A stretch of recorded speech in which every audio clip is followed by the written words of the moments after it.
The Adventures of Pinocchio by Carlo Lorenzini. Writing is Carlo Collodi. Chapter 8. Geppetto makes Pinocchio a new pair of feet and sells his coat to buy him an ABC book. The marionette, as soon as his hunger was appeased, started to grumble and cry that he wanted a new pair of feet.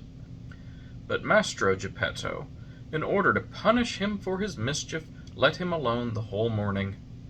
After dinner he said to him, "Why should I make your feet over again, to see you run away from home once more?" "I promise you," answered the marionette, sobbing, "that from now on, I'll be good." "Boys always promise that when they want something," said Geppetto. "I promise to go to school every day, to study and to succeed." "Boys always sing that song when they want their own will."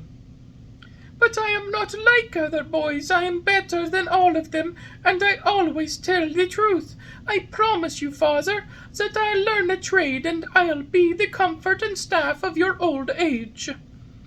Geppetto, though trying to look very stern, felt his eyes fill up with tears and his heart soften when he saw Pinocchio so unhappy. He said no more, but taking his tools and 2 pieces of wood, he set to work diligently. In less than an hour the feet were finished. 2 slender, nimble feet, strong and quick, modeled as if by an artist's hands. "Close your eyes and go to sleep," Geppetto said to the marionette.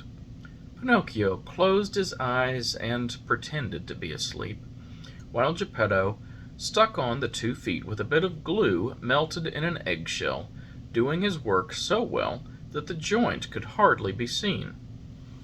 As soon as the marionette felt his new feet, he gave one leap from the table and started to skip and jump around as if he had lost his head from very joy. "To show you how grateful I am to you, father, I'll go to school now. But to go to school, I need a set of clothes."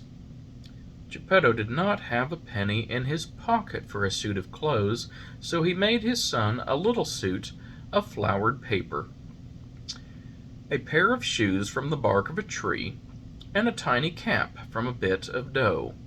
Pinocchio ran to look at himself in a bowl of water, and he felt so happy that he said proudly, "Now I look as if I'm a gentleman."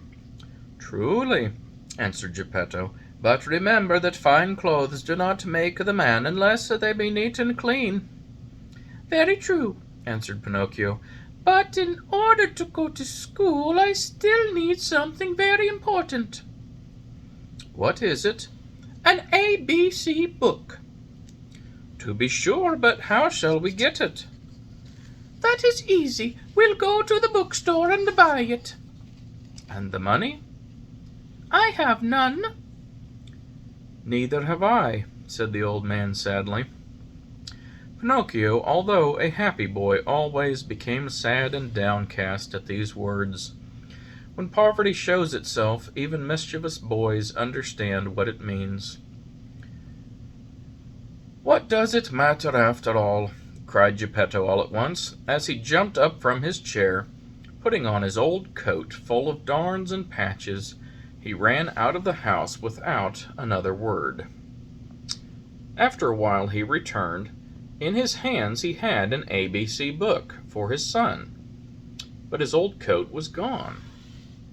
The poor fellow was in his shirt sleeves, and the day was bitterly cold. "Where is your coat, father?" "I have sold it." "Why did you sell your coat?" "It was too warm." Pinocchio understood the answer in a twinkling, and unable to restrain his tears, he jumped on his father's neck and kissed him over and over.